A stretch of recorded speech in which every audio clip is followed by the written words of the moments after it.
Era el año 2015, un verano seco y polvoriento en la Ciudad de México. Por simple curiosidad y algo de imprudencia, decidí visitar Tepito, el barrio Bravo, un lugar que muchos prefieren evitar. Había escuchado historias, rumores de cosas que no se pueden explicar, pero no me importó. Quería vivir la experiencia, caminar entre sus pasillos apretados y sentir la energía cruda de ese mercado que nunca duerme. Llegué a mediodía. Los gritos de los vendedores se mezclaban con el olor a comida frita y sudor. El calor era agobiante y el bullicio ensordecedor, pero había algo magnético en ese caos.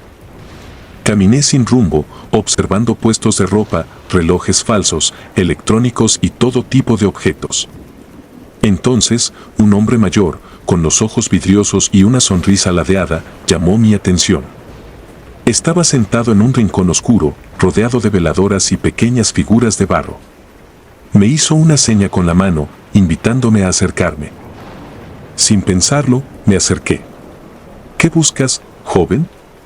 Aquí encuentras lo que necesitas, aunque no lo sepas todavía, murmuró con una voz ronca. Le dije que no necesitaba nada, pero él negó con la cabeza y sacó de una caja un amuleto pequeño, un dije de metal ennegrecido con símbolos que no reconocí. Te protegerá, créeme. Nadie podrá tocarte si lo llevas contigo. Me quedé mirándolo por unos segundos. No entendía que me obligaba a quedarme ahí parado, pero mi cuerpo parecía no querer moverse. ¿Cuánto cuesta?, pregunté sin pensar. El hombre soltó una risa entre dientes y me dijo, no tiene precio, pero todo en esta vida se paga. Finalmente, me lo vendió por apenas 50 pesos. Lo guardé en mi bolsillo y me marché sin voltear atrás. No sé por qué lo compré. Tal vez por superstición o porque algo en mí sintió que debía hacerlo. Esa noche, todo comenzó. Me acosté a dormir tarde, después de una película aburrida. Estaba solo en mi departamento pequeño, apenas iluminado por las luces de la calle que se colaban entre las cortinas. Era la 1 de la mañana cuando escuché algo, pasos. Lentos, firmes, como si alguien descalzo caminara sobre el suelo frío. Me quedé quieto, conteniendo la respiración. El sonido venía del pasillo que conectaba mi sala con el cuarto. Me levanté, encendí la luz y revisé cada rincón. Nada. Supuse que estaba cansado o que el ruido venía de los vecinos. Cerré la puerta con llave, volví a la cama y dormí. Pero las noches siguientes fueron peores. Cada madrugada, exactamente a la misma hora, los pasos regresaban. A veces escuchaba risas bajas, casi como un susurro lejano, que se acercaba hasta mi oído. Me tapaba la cabeza con las sábanas, temblando. No quería abrir los ojos porque sentía que alguien estaba parado junto a mí. La habitación se volvía fría, el aire denso, difícil de respirar. Al amanecer, todo volvía a la normalidad, como si nada hubiera pasado. Estaba perdiendo el sueño, cada noche más paranoico, sintiendo miradas invisibles sobre mi espalda. Un día, un amigo vino a visitarme. Notó mis ojeras y mi nerviosismo. Le conté, con vergüenza, lo que estaba ocurriendo desde que compré el amuleto en Tepito. Cuando lo saqué de mi bolsillo y lo mostré, él palideció. «¿Estás loco? ¿Sabes lo que es esto?», me dijo con voz temblorosa. Negué, confundido. Es un amuleto de trabajos oscuros. A veces, cuando compras cosas así en esos lugares, te llevas algo contigo, algo que no pertenece a este mundo. Me reí, intentando quitarle importancia, pero él me miró serio. Qué malo. Deshazte de él antes de que sea peor. Esa misma noche, junté todo el valor que pude. Encendí una vela y puse el amuleto sobre la mesa. Al acercarle el fuego, la pequeña figura empezó a chisporrotear, como si estuviera viva. El metal se ennegreció aún más y un olor a carne quemada invadió toda la habitación. Cerré las ventanas, intentando ignorar las lágrimas que me salían solas. Finalmente, el amuleto quedó reducido a cenizas. Pensé que todo había terminado, pero estaba muy equivocado. Esa noche, las cosas cambiaron. Desperté sobresaltado a las 3 de la madrugada. Un sonido profundo, como un gruñido, resonaba en mi sala. El ambiente era helado y al abrir los ojos, lo vi. Al principio, solo era una sombra en el rincón de mi cuarto, alta y delgada, más negra que la oscuridad misma. No tenía forma definida, pero sabía que me estaba mirando. Mi cuerpo no respondía, no podía moverme ni gritar. El gruñido se convirtió en un murmullo, palabras ininteligibles que parecían salir del suelo. Cerré los ojos con fuerza y recé lo poco que me acordaba. Cuando los abrí, la sombra ya no estaba. Pero esa fue solo la primera vez que la vi. Durante días, la sombra me siguió a todas partes. En la casa, en el trabajo, incluso en la calle. Caminaba detrás de mí, reflejada en paredes y ventanas. Nunca se movía como lo haría una sombra común. A veces la veía pararse más alta, como si me estuviera acechando, y otras veces parecía agacharse en las esquinas, esperando. Mis amigos comenzaron a notarlo también.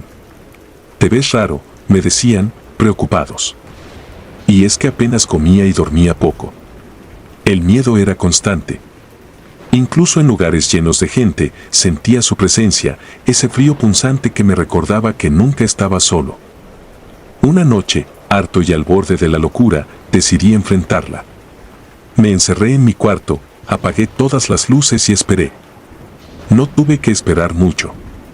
El aire se volvió pesado, la temperatura descendió y, de pronto, el foco del cuarto empezó a parpadear. «¿Qué quieres?», murmuré, aunque no esperaba respuesta. Entonces, lo vi. La sombra emergió lentamente de la esquina, deslizándose hacia mí. Sus contornos oscilaban, como si fuera humo. Sentí un peso aplastante en el pecho, me costaba respirar. Una voz gutural resonó en mi mente. No puedo repetir lo que dijo, pero era algo antiguo, un idioma que nunca había escuchado. Sentí que me hundía en la cama, como si el suelo me tragara. Perdí la conciencia. Desperté al amanecer, sudado y temblando. El cuarto estaba intacto, pero la sombra había dejado algo en mí. Desde entonces, no soy el mismo. Los médicos dicen que es estrés, que necesito descansar, pero yo sé la verdad. La sombra sigue conmigo. La veo en el reflejo del espejo, de pie detrás de mí. Cuando camino por la calle, siento que sus ojos vacíos me observan. A veces, susurros distantes llenan mi mente y el aire se enfría sin razón. He intentado mudarme, cambiar de ciudad, pero no importa dónde vaya, ella siempre me encuentra. Es como si yo le perteneciera ahora. Hay noches en las que me despierto y la encuentro parada al pie de mi cama. No hace nada, no se mueve. Solo me observa. Y aunque parezca imposible, siento que sonríe. Ya no me queda esperanza. Entendí que algunas puertas, una vez abiertas, nunca se pueden cerrar. Mi único consuelo es que, tarde o temprano, dejaré de luchar y la sombra me llevará consigo. Tal vez eso sea lo que siempre quiso.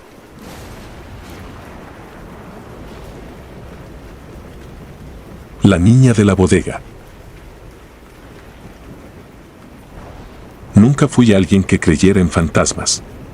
No porque me sintiera superior o más inteligente que los demás, sino porque, en mi mundo, la vida ya era lo suficientemente dura como para temerle a lo desconocido. Crecí en los barrios de la Ciudad de México, donde los sustos los daban las sirenas de las patrullas, las sombras que acechaban en las esquinas o los gritos a mitad de la noche. Pero todo cambió cuando conseguí trabajo en una vieja bodega de la Merced. Un lugar tan abandonado y gris que parecía vivir congelado en otra época. La bodega era un almacén enorme y descuidado donde se guardaban productos que nadie quería, cosas viejas que ya no valían la pena para los locales de la zona. Me contrataron para hacer inventario y limpiar lo poco que quedaba en los estantes. El encargado me contó que en los años 70 la bodega había sido testigo de un accidente terrible, una parte del techo colapsó durante un temblor y una niña quedó atrapada entre los escombros. Nadie pudo sacarla a tiempo. Su cuerpo fue encontrado días después, aplastado, como si el peso del concreto hubiera querido devorarla. Ya está vieja esa historia, me dijo el encargado entre risas forzadas cuando le pregunté si era cierto. No te preocupes, muchacho, los fantasmas no existen. Aquí lo único que te puede asustar son las ratas. Pero cuando se fue y quedé solo en aquel silencio inmenso, sentí que las paredes de la bodega escondían algo más. El polvo parecía respirar y el eco de mis pasos se sentía equivocado. Durante el día, el lugar parecía más seguro, incluso aburrido. Barredora en mano, limpiaba entre pasillos cubiertos de cajas húmedas y etiquetas desgastadas. Pero de noche, la cosa era diferente. Los turnos nocturnos los acepté porque pagaban un poco más y necesitaba el dinero. Sin embargo, la bodega por las noches era un infierno. El silencio no era silencio, era un ruido sordo, una presión que hacía doler los oídos. A veces sentía que alguien me observaba desde el fondo de los pasillos oscuros. Una noche, estaba solo en la oficina improvisada al fondo de la bodega. La única luz provenía de un foco amarillento que parpadeaba como si estuviera a punto de apagarse. El inventario era sencillo, pero interminable: tachar números, revisar cajas y repetir. Me quedé tanto tiempo mirando las hojas que los números comenzaron a bailar en mi cabeza. Fue entonces cuando escuché el sonido. Primero fue un pequeño golpe, algo sutil, como si una caja se hubiera movido por sí sola. No le di importancia. Quizá fue una rata, me dije. Luego vino el llanto. Era suave, casi un susurro, como el de una niña que intenta no ser escuchada. Me quedé helado. En mi pecho sentí un peso enorme, como si alguien me hubiera puesto las manos en el corazón para detenerlo. Levanté la mirada y el ruido cesó. El silencio volvió, pero no era el mismo, era aún más pesado, como si algo aguardara escondido en la oscuridad. Tomé la linterna que siempre llevaba conmigo y salí de la oficina. La luz se sentía débil comparada con las sombras del lugar, pero era mejor que nada. Caminé despacio entre los pasillos polvorientos, buscando el origen de ese llanto. La bodega era inmensa, y la penumbra transformaba las cajas en figuras distorsionadas. De vez en cuando, creía ver algo moverse por el rabillo del ojo, pero cada vez que giraba la cabeza, no había nada. El silencio era peor que el llanto. Al llegar a la mitad del pasillo principal, la linterna empezó a fallar. La golpeé varias veces hasta que volvió a encender, pero en ese instante la vi. Una figura pequeña estaba parada al final del pasillo, justo en el borde donde la luz no alcanzaba. Era una niña, o algo parecido a una niña. Vestía un vestido azul claro, sucio y manchado de tierra, como si hubiera salido de una tumba.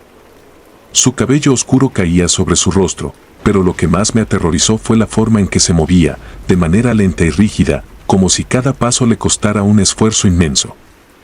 Quise gritar, pero no pude. El sonido de mi respiración parecía llenar toda la bodega. La niña levantó la cabeza apenas lo suficiente para que pudiera ver su rostro. No tenía ojos. Sus cuencas estaban vacías, dos agujeros negros que parecían absorber la poca luz que había.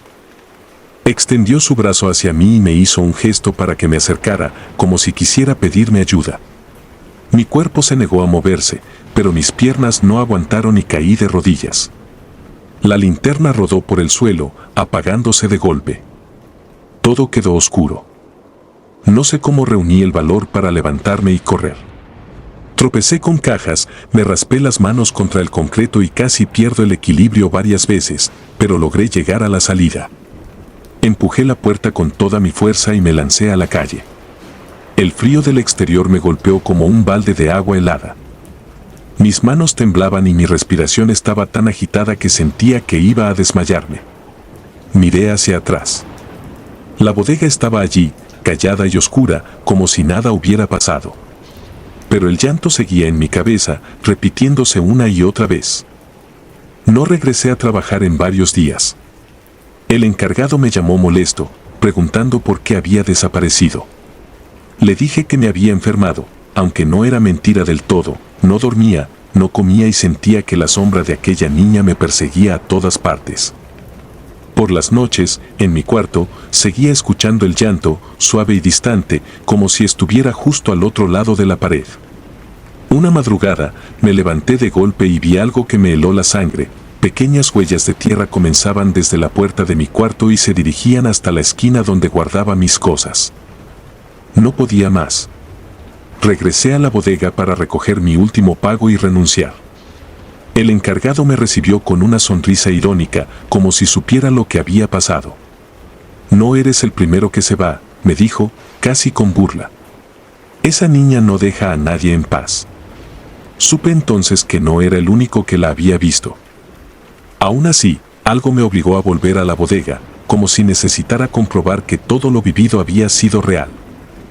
Entré en el almacén con un nudo en el estómago.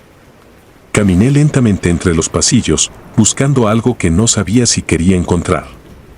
Entonces lo vi, en el polvo del suelo, había pequeñas huellas de pies descalzos. No eran de un adulto, y seguían un camino extraño, como si alguien hubiera estado caminando en círculos. Al final del pasillo, donde la luz apenas llegaba, algo brilló en el suelo. Me acerqué con miedo y lo recogí. Era un pedazo de tela azul, manchado de tierra. Ese fue el último día que pisé la bodega. No pude soportar más. Renuncié y me alejé de la Merced tanto como pude, pero el recuerdo de aquella noche nunca me dejó. A veces, cuando camino por calles solitarias o paso cerca de un edificio abandonado, juro que escucho el mismo llanto suave, llamándome desde la oscuridad. Sé que no me lo imaginé. La niña está allí, atrapada en algún lugar entre el mundo de los vivos y los muertos. No quiere hacer daño, creo, pero su dolor es tan grande que necesita que alguien lo escuche. A veces me pregunto si su espíritu aún vaga por aquella bodega, esperando que alguien tenga el valor de ayudarla, o si simplemente está condenada a repetir su tragedia una y otra vez. Lo único que sé es que no puedo olvidarla. Sus ojos vacíos me persiguen cada vez que cierro los míos. La maldición de la vecindad. Dejaré mi identidad en secreto. No por gusto, sino por miedo. Esto ocurrió hace algunos años en la colonia Guerrero, en la Ciudad de México. Quienes viven ahí saben que no es un lugar fácil, pero esta historia, lo que viví, no tiene comparación. Todo comenzó cuando, por razones económicas, tuve que mudarme a una vecindad antigua. La renta era ridículamente barata y la gente evitaba hablar de las razones, como si todo fuera un secreto a voces. Las paredes eran gruesas y frías, y las ventanas parecían llorar gotas de humedad con el paso de los días. Mi vecino de enfrente, don Gregorio, fue el primero en advertirme. Una tarde, mientras metía mis cajas, se me acercó y, con voz ronca, apenas audible, dijo: ¿No te contaron? Aquí espantan. Sonreí nervioso y le seguí la corriente, creyendo que solo intentaba asustarme como a cualquier nuevo inquilino. Pero en esa vecindad, cada mirada era opaca y cada sonrisa se sentía vacía. Un día escuché una historia mientras compraba tamales a la señora del carrito. Ella bajó la voz cuando mencionó que hacía años una mujer había vivido en mi cuarto. Decían que se volvió loca por celos y terminó ahorcándose con un cinturón, maldiciendo a todo el que cruzara la puerta. Nadie que duerma ahí sale bien, me dijeron.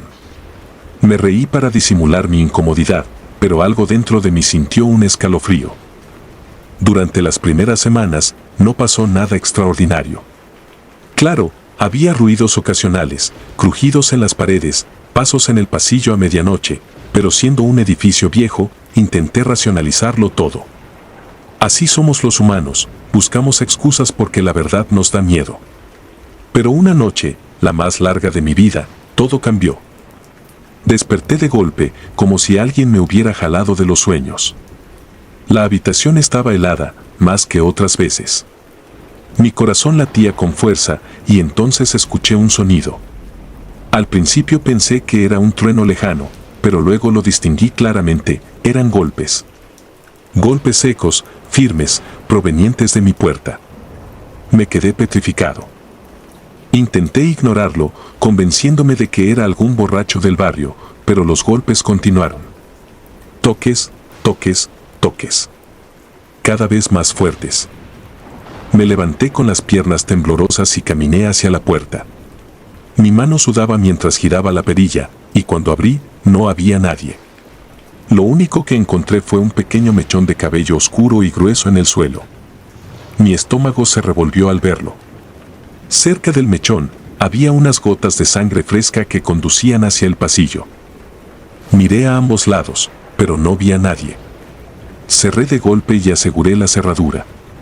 Me regresé a la cama, pero no pude dormir. Cada sombra que se proyectaba en mi pared parecía moverse, acechándome. A la mañana siguiente, todo empeoró. Al salir de mi cuarto, vi una pequeña aglomeración de vecinos en la puerta contigua. El inquilino de al lado, un joven solitario al que apenas había visto un par de veces, había aparecido muerto en su cama. Murmuraban entre sí, pero logré escuchar que el cuerpo tenía rasguños en el cuello y que había mechones de cabello negro sobre sus sábanas. Los mismos mechones que había visto en mi puerta. Sentí el frío recorrerme la espina dorsal. Quise convencerme de que todo era una coincidencia. Al caer la noche, me encerré en mi cuarto y puse un seguro adicional en la puerta. Pero el ambiente en la habitación era pesado. El aire olía raro, como a humedad mezclada con algo podrido. La lámpara parpadeaba, como si la electricidad también tuviera miedo. Entonces, sin aviso, escuché un susurro justo detrás de mí. Era una voz femenina, débil pero insistente. No entendía lo que decía, pero sentí su aliento frío en mi nuca. Me giré de golpe, pero no había nadie. Pasé la noche despierto, abrazado a una cruz que mi madre me había dado años atrás. Cada ruido me hacía saltar, el crujir de la madera, el viento en la ventana, las tuberías viejas. Amanecí con ojeras y el cuerpo adolorido. Decidí no quedarme una noche más, pero necesitaba tiempo para encontrar otro lugar. Esa tarde, don Gregorio volvió a acercarse. La señora de los tamales ya te dijo, ¿no? Aquí nadie puede huir de ella. Ya te escogió. ¿Quién? Logré preguntar, aunque sentía que la respuesta ya la conocía. La mujer que se ahorcó. Ella busca compañía, busca que alguien más la siga. Quise gritarle que estaba loco, pero no pude. Sus ojos estaban vacíos, como si él mismo hubiese visto lo que yo. Esa noche fue aún peor. Me aseguré de que todas las ventanas y puertas estuvieran cerradas. Me acosté con la cruz en la mano y encendí todas las luces. Pero la tranquilidad duró poco. Sentí como el colchón se hundía a mi lado, como si alguien invisible se sentara lentamente junto a mí. El peso era real. La cama crujía. Me quedé helado, mirando al techo, incapaz de moverme. Entonces, sentí que algo tiró de mi cabello con fuerza. Grité y me levanté, pero no había nadie. El olor a podredumbre se hizo más fuerte. Los murmullos regresaron, esta vez más claros. Venían de cada rincón del cuarto, como si la voz me rodeara. Logré distinguir las palabras. Ven conmigo, ven conmigo. Entonces, las luces se apagaron de golpe, sumergiéndome en la oscuridad total. El silencio era sofocante hasta que escuché un último golpe, más fuerte que los anteriores, justo en la puerta. No sé cómo reuní el valor, pero corrí hacia la salida y abrí sin pensarlo. El pasillo estaba oscuro, pero había algo al final. Una figura femenina, apenas visible, estaba de pie, inmóvil. Su silueta era delgada y encorvada, y su cabello largo cubría todo su rostro. Pero podía sentir que me miraba. Retrocedí lentamente hacia mi cuarto, pero la puerta se cerró sola con un estruendo. Me quedé afuera, paralizado. La figura empezó a moverse, sus pasos eran lentos y arrastrados. En un instante, el pasillo entero se llenó de un viento helado. La figura desapareció, y lo siguiente que recuerdo fue despertar en el suelo al amanecer, con un dolor agudo en la cabeza. Cuando me incorporé, vi marcas de uñas en mis brazos, como si alguien me hubiera sujetado con fuerza. Esa misma mañana, decidí irme sin mirar atrás. Tomé lo poco que tenía y me fui con lo puesto. Mientras bajaba las escaleras, escuché una última voz detrás de mí, suave y burlona. Siempre vuelven. Esa frase me persiguió durante años. Encontré otro lugar para vivir, pero cada noche siento que alguien me observa. A veces despierto con moretones o mechones de cabello en mi cama. He tratado de racionalizarlo, pero en el fondo sé que esa mujer aún me sigue. De esa vecindad nadie hablaba más. Supe por conocidos que, después de mi partida, otro inquilino murió de manera similar, rasguños en el cuello, cabello en la cama. La colonia Guerrero guarda secretos, pero algunos son demasiado oscuros para ser contados.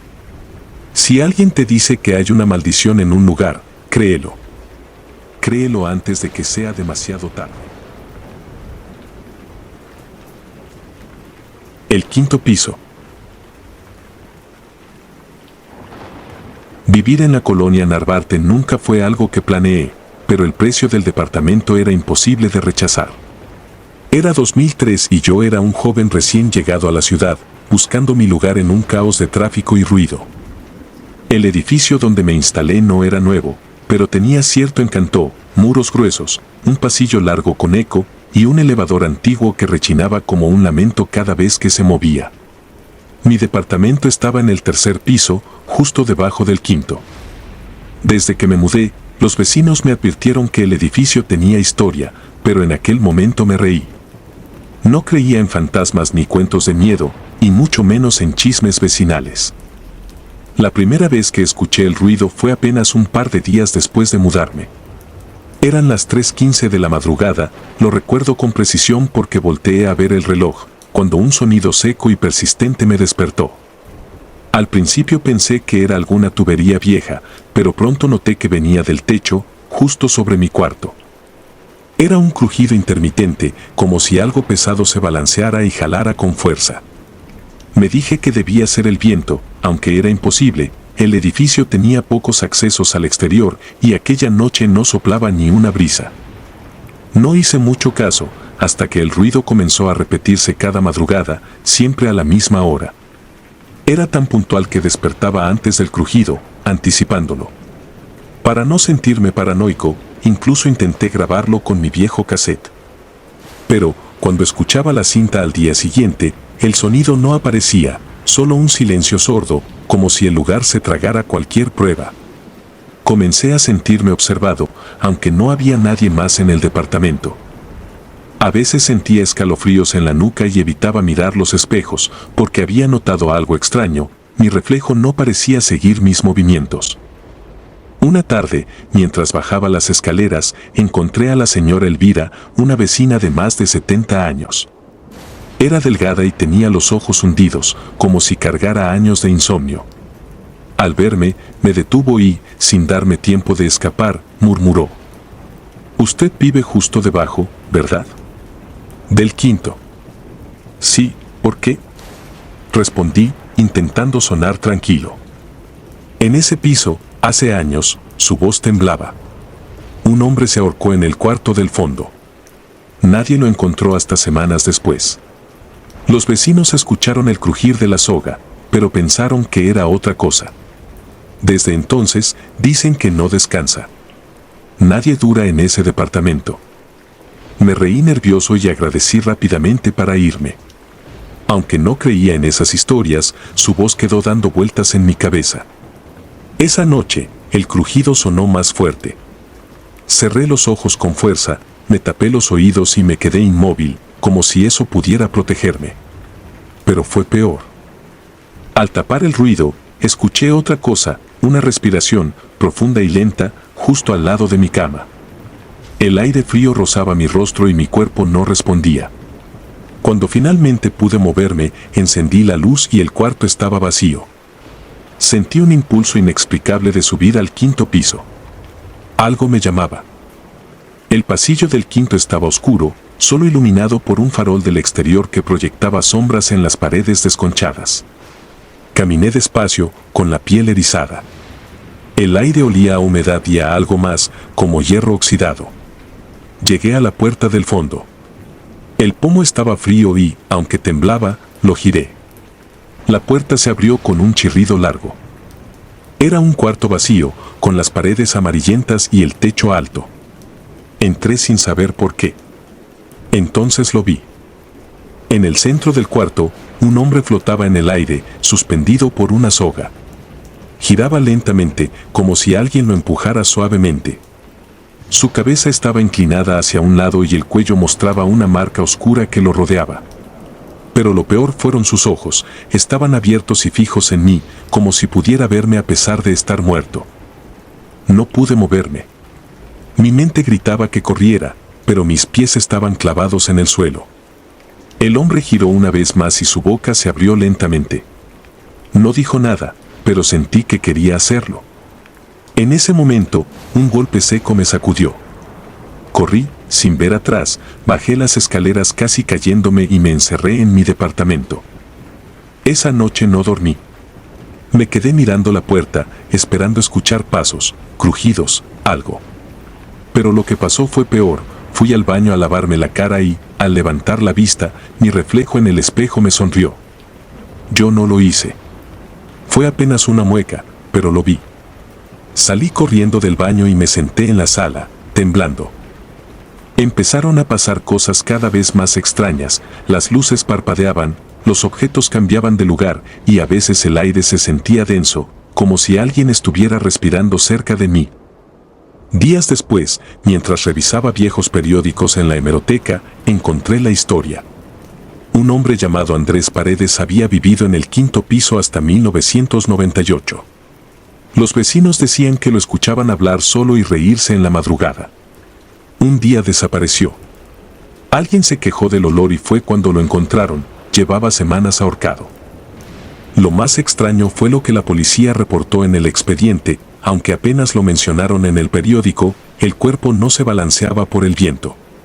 Giraba, como si alguien lo estuviera moviendo. Quise irme del edificio, pero no podía permitírmelo. Además, algo me retenía.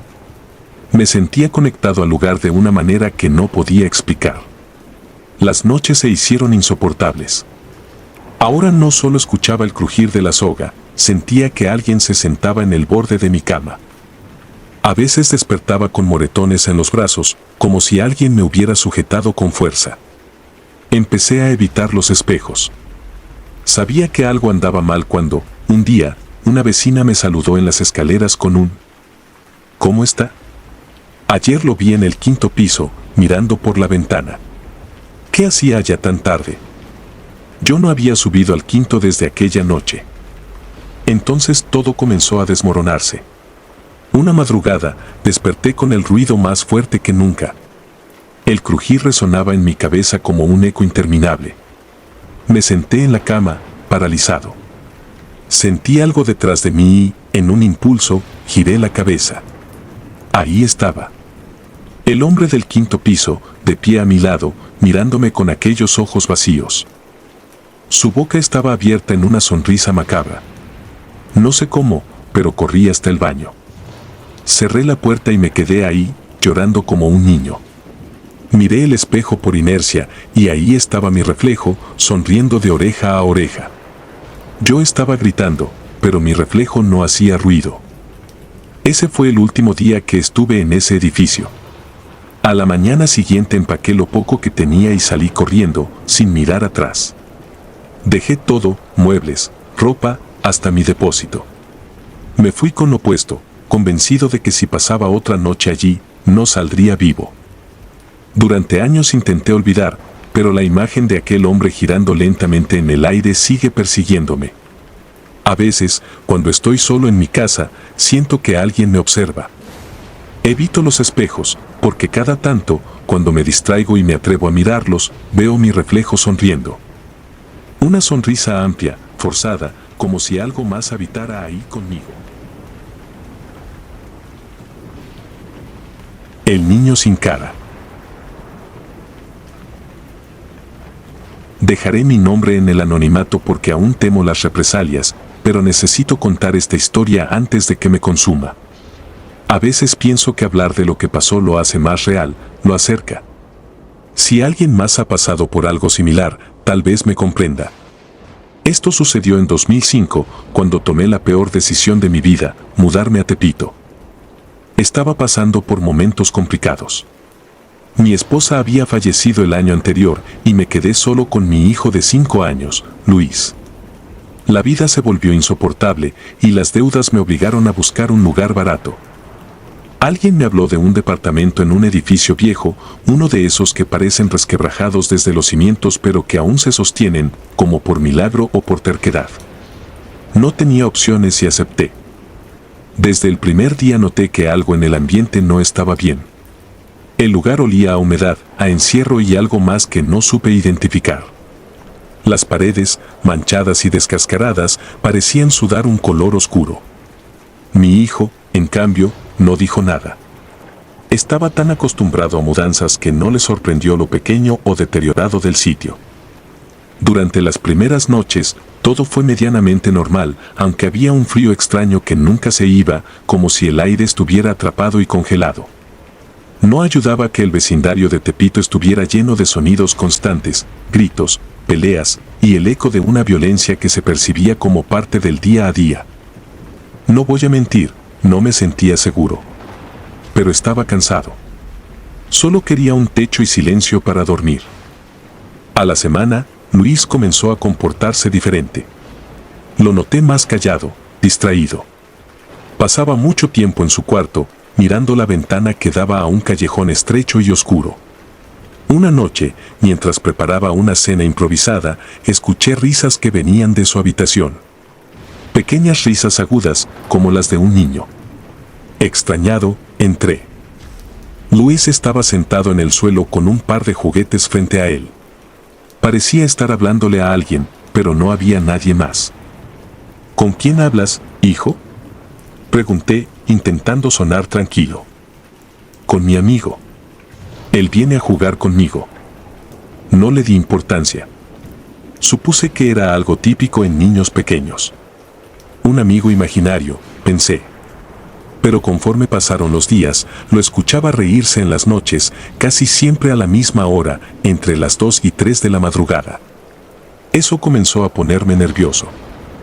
A veces, incluso escuchaba murmullos bajos, aunque me decía a mí mismo que era mi imaginación. Una noche en particular, algo cambió. Me desperté abruptamente. No sé qué fue lo que me alarmó al principio, pero había una sensación opresiva en el aire. Escuché de nuevo risas que provenían del cuarto de Luis, pero esta vez no eran simples risas, sonaban huecas, como si vinieran desde un lugar lejano, pero al mismo tiempo estaban ahí. Me levanté despacio y caminé hacia su habitación. La puerta estaba entreabierta y el cuarto estaba en penumbras, iluminado únicamente por la luz de la luna que se filtraba por la ventana. Luis, susurré, ¿estás despierto? Lo vi sentado en la cama, pero algo más captó mi atención. Frente a la ventana, había un niño parado, de espaldas. Mi corazón comenzó a latir con fuerza. Todo mi cuerpo se tensó. Intenté razonar, buscar una explicación lógica. Tal vez era algún niño de la calle que había subido al edificio. Pero, ¿cómo? ¿Por qué? ¿Quién es él? Logré preguntar, aunque mi voz salió apenas como un murmullo. Luis volteó a verme con una expresión neutra, como si nada raro estuviera pasando. Es mi amigo, respondió, el niño sin cara. Un escalofrío me recorrió de pies a cabeza. En ese momento, el niño frente a la ventana comenzó a girarse lentamente hacia mí. Mis ojos querían cerrarse, pero no pude apartar la vista. Lo que vi me quitó el aire. El niño no tenía rostro. No había ojos, nariz o boca, solo una superficie lisa, pálida y fría. Era como si alguien le hubiera borrado la cara por completo. El frío en el cuarto se intensificó. Todo mi cuerpo reaccionó y solté un grito desgarrador. El niño sin cara permanecía ahí, inmóvil, pero sentía cómo me observaba. El aire se volvió denso, pesado, casi imposible de respirar. De pronto, las luces del cuarto comenzaron a parpadear y sentí como una presencia invisible se acercaba a mí. No recuerdo cómo salí de ahí, solo que agarré a Luis y corrí hacia la sala. Esa noche no dormimos. Luis parecía tranquilo, como si nada hubiera pasado, pero yo no podía dejar de temblar. Cada sombra que veía me parecía ese niño sin rostro. A la mañana siguiente, empacamos lo poco que teníamos y nos fuimos de ese lugar sin mirar atrás. Pero la historia no terminó ahí. Los días siguientes en nuestro nuevo hogar fueron apenas un alivio momentáneo. Luis seguía mencionando a su amigo. Me decía que lo visitaba en sueños, que se paraba junto a su cama y que no hacía nada, solo lo miraba. Intenté llevarlo con psicólogos, pero nadie pudo ayudar. Sus dibujos en la escuela empezaron a inquietarme. Siempre eran figuras de niños sin cara, parados frente a ventanas o detrás de personas. Me sentía impotente, como si algo invisible me estuviera acechando desde las sombras. Una noche, mientras intentaba dormir, sentí una presencia en mi habitación. Abrí los ojos y, en la penumbra, pude distinguir una figura pequeña al pie de la cama. Mi sangre se heló. Era él. Aunque no podía ver su rostro, sabía que era él. Intenté moverme, gritar, pero mi cuerpo no respondía. El frío que sentí aquella noche en Tepito regresó con una fuerza indescriptible. Mi visión comenzó a nublarse y de pronto lo escuché. Una risa suave, hueca y distante. Desperté al amanecer, sudando frío y con la sensación de que alguien me observaba desde algún rincón de la habitación. Revisé el cuarto de Luis, pero él seguía dormido, acurrucado en su cama. Pensé que todo había sido una pesadilla, pero cuando me di la vuelta para salir, vi algo que me paralizó. En la ventana de su cuarto había pequeñas huellas, como si alguien hubiera estado parado ahí. Desde entonces, las cosas no han vuelto a ser normales. Nos hemos mudado varias veces, pero el niño sin cara siempre regresa. Luis a veces despierta llorando, diciendo que él no lo deja en paz. Y yo, en las noches, siento su presencia, observándome, esperando. No sé qué fue lo que encontramos en aquel edificio de Tepito, ni qué quiere de nosotros, pero estoy seguro de algo: esa entidad, ese ser, no es humano. Dicen que Tepito está lleno de historias y leyendas. Que entre sus paredes viejas y calles caóticas se esconden cosas que no deberían existir. Lo que sea que nos acecha vino de ese lugar, pero ya no puedo deshacerme de ello. He pensado en buscar ayuda espiritual, pero temo que hablar más del niño lo fortalezca, lo haga más real. A veces, en las madrugadas, escucho risas. Y cuando miro hacia la ventana, veo una sombra pequeña, inmóvil, como si esperara a que lo deje entrar. No sé cuánto tiempo más pueda soportar esto. Mi hijo ha comenzado a dibujarme a mí ahora, parado frente a una ventana, con el niño sin cara detrás de mí. Siento que el tiempo se acaba, que algo se aproxima. Si alguna vez escuchas risas de un niño en medio de la noche, si sientes un frío extraño que no puedes explicar, revisa tu ventana. Porque tal vez él también te está mirando. El edificio que nunca debimos pisar. Hay lugares que parecen estar muertos, olvidados por el tiempo. Pero en realidad, no lo están. Están vivos de una manera que no podemos entender, esperando que alguien sea lo suficientemente imprudente para cruzar su puerta. Yo lo aprendí de la peor manera posible, en un edificio que todavía puedo ver cada vez que paso por las calles de Tepito. Aunque intento evitarlo, ese lugar sigue siendo una sombra en mi vida, un recordatorio de que hay cosas que no deben ser tocadas, lugares que no deben ser visitados. Mi nombre es Raúl, tengo 26 años, y esta es la historia que nunca le conté a nadie, al menos hasta ahora. Era el año 2020 y la vida en Tepito seguía su curso habitual, rápida, caótica y peligrosa. En ese entonces, andaba con un grupo de amigos que, como yo, vivían al día. No éramos malos, pero tampoco éramos santos. Nos la pasábamos en la calle, sobreviviendo como podíamos. Una noche, después de un enfrentamiento con otro grupo que había invadido nuestro territorio, nos vimos obligados a escapar. Éramos 4, Toño, el Flaco, Marcos y yo. Las cosas se habían puesto tensas, y sabíamos que necesitábamos un lugar para escondernos hasta que la situación se calmara. Fue entonces cuando alguien, no recuerdo quién, sugirió que nos metiéramos en un edificio abandonado al final de la calle. Ese lugar era conocido por ser un punto de encuentro para cosas que nadie quería hablar abiertamente. Sectas, rituales, cosas raras. Todos sabíamos que el edificio llevaba décadas vacío, aunque siempre había rumores de que, por las noches, todavía pasaban cosas ahí. Nadie se atrevía a entrar, pero esa noche, con la adrenalina y el miedo a que nos encontraran, no lo pensamos dos veces. El edificio era un monstruo de concreto, oscuro y desgastado por el tiempo. Las ventanas estaban rotas y la entrada principal había sido sellada con tablas y cadenas oxidadas, aunque la puerta lateral estaba abierta. Entramos en silencio, con la intención de escondernos en el primer lugar que encontráramos. El interior estaba peor de lo que imaginaba.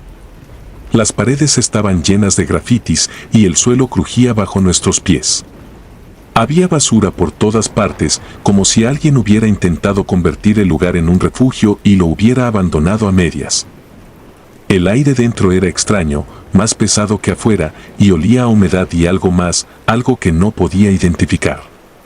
Decidimos subir al segundo piso para estar lejos de las ventanas y fuera de la vista. Mientras subíamos las escaleras, no podía quitarme la sensación de que algo nos estaba observando, aunque sabía que eso era imposible. El edificio estaba vacío. O al menos, eso creíamos.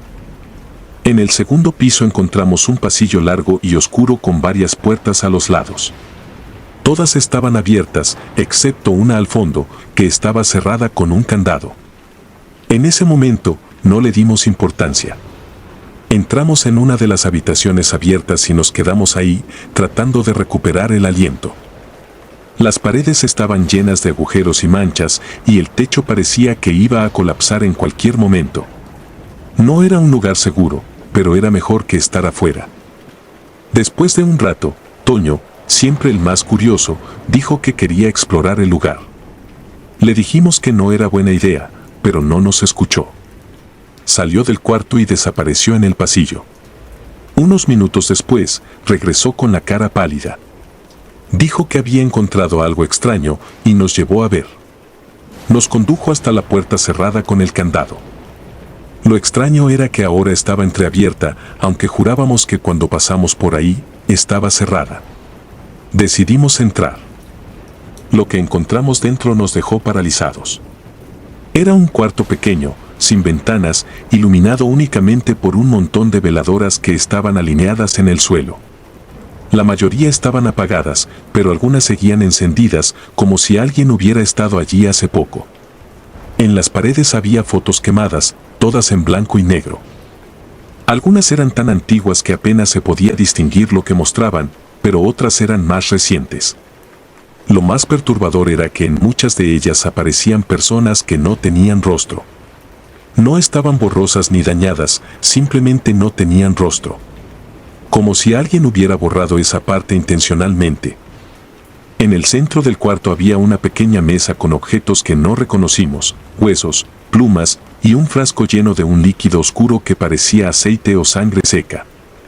El flaco intentó bromear para aliviar la tensión, pero su voz temblaba. Ninguno de nosotros quería quedarse más tiempo del necesario, así que decidimos regresar al cuarto donde estábamos antes. Mientras salíamos del cuarto, sentí algo. No puedo explicarlo, pero fue como si el aire hubiera cambiado de dirección, como si el lugar estuviera vivo y reaccionara a nuestra presencia.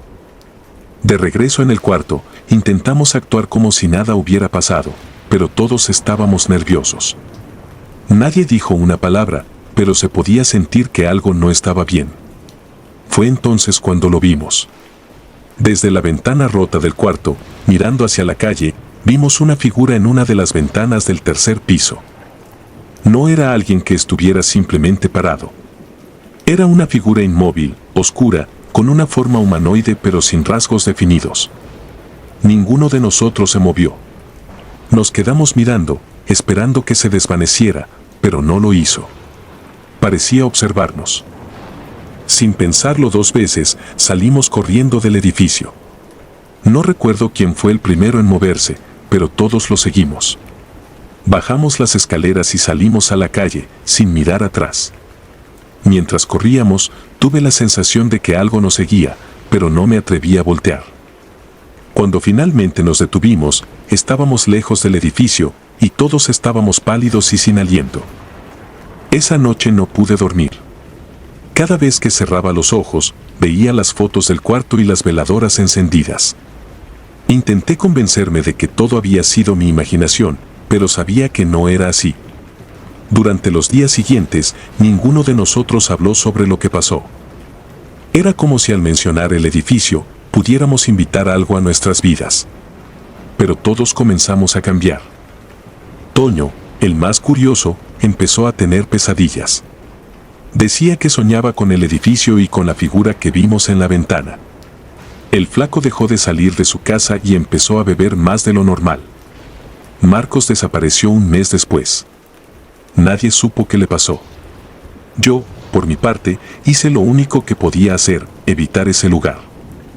Dejé de pasar cerca del edificio y traté de olvidarlo, pero incluso ahora, años después, siento que no he escapado del todo. A veces, cuando estoy solo en la noche, tengo la sensación de que algo me está observando. No sé si es paranoia o si realmente dejamos algo atrás esa noche, algo que nunca debimos haber despertado. Lo único que sé es que ese edificio no está vacío, y nunca lo estuvo. El precio del ritual. Hay cosas que no se pueden comprar, pero sí se pueden cobrar. Esa fue la lección que aprendí en 2021, un año que todavía me persigue en las noches más tranquilas. Dejaré mi nombre en el anonimato, no por miedo a las autoridades, sino por lo que podría suceder si vuelvo a invocar aquello que jamás debimos haber tocado. Esto no es una historia inventada. Es un relato de cómo el deseo de tener más, de querer proteger lo que ya controlábamos, abrió una puerta que nunca pudimos cerrar. Nuestro grupo, una pequeña pandilla de Tepito, llevaba años operando. Nada fuera de lo común para un lugar como este, mercancía robada, protección a los puestos del mercado y de vez en cuando algún encargo más grande. Habíamos aprendido a movernos con cuidado, pero ese año las cosas comenzaron a complicarse. Un grupo rival estaba metiéndose en nuestro territorio, amenazando a los mismos comerciantes que nosotros protegíamos. Las ganancias bajaron y los problemas aumentaron. Fue entonces cuando uno de nosotros, al que todos llamábamos el Puma, propuso algo diferente. El Puma siempre había tenido inclinación por lo extraño, por lo espiritual. No era algo que compartiera abiertamente, pero de vez en cuando mencionaba cosas como limpias, amuletos y rituales. Esa vez, su propuesta fue más concreta. Conocía a una mujer que, según él, podía ayudarnos a reforzar nuestro negocio y alejarnos de los problemas. Decía que había trabajado con otros grupos en el pasado y que sus rituales realmente funcionaban. La idea nos pareció absurda al principio, pero estábamos desesperados. Después de discutirlo, decidimos intentarlo. No teníamos nada que perder, o eso creíamos. Una noche de enero, nos reunimos en una bodega abandonada cerca del mercado. La mujer llegó poco después de las 10. Era mayor, de unos 60 años, con el cabello gris recogido en un moño y un andar que transmitía autoridad. Traía consigo una bolsa de tela llena de cosas, velas negras, frascos pequeños con líquidos oscuros, un cuchillo y lo que parecía ser un pedazo de hueso humano. Lo colocó todo sobre una mesa vieja y nos miró a cada uno con una seriedad que me incomodó. Antes de comenzar, nos advirtió que este tipo de trabajo no era algo que se pudiera tomar a la ligera. Dijo que el ritual necesitaba más que dinero como pago. Lo que se pide, se devuelve, pero lo que se recibe, se paga, fueron sus palabras exactas. No entendimos del todo lo que quería decir, pero el Puma le aseguró que estábamos de acuerdo. No sabía que esa decisión sellaría el destino de todos los que estuvimos presentes esa noche.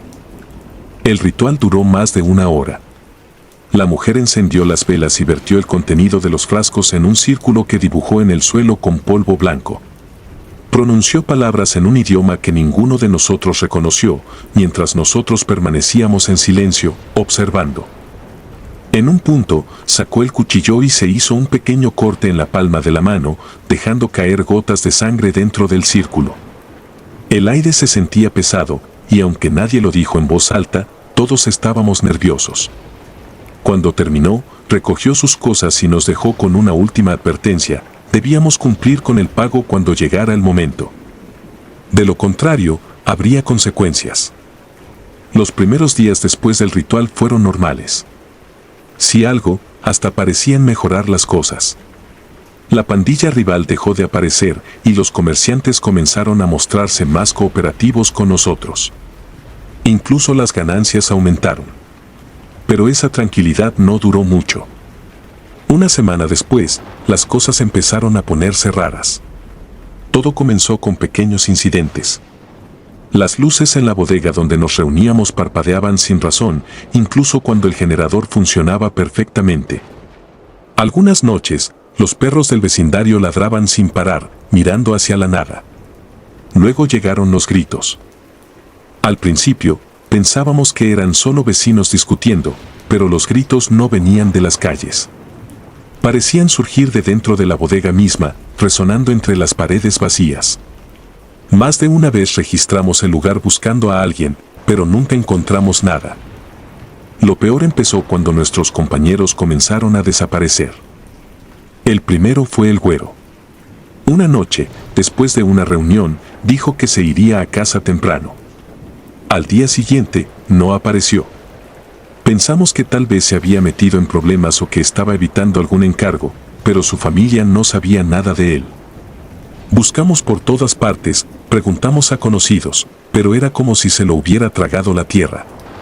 Luego fue el turno de Alex. Él y yo habíamos salido a recoger una mercancía. Estábamos cargando cajas en una camioneta cuando, de repente, me di cuenta de que ya no estaba a mi lado. Lo busqué por todo el callejón, llamándolo, pero nunca lo encontré. Todo lo que quedó de él fue una gorra que llevaba puesta esa noche, tirada en el suelo. Para entonces, todos estábamos aterrorizados. El Puma intentó contactar a la mujer del ritual, pero no pudo localizarla. Nadie sabía dónde vivía ni cómo encontrarla. Fue entonces cuando me di cuenta de que ella había venido a buscarnos, no al revés. Habíamos jugado con algo que no entendíamos y ahora estaba cobrando el precio.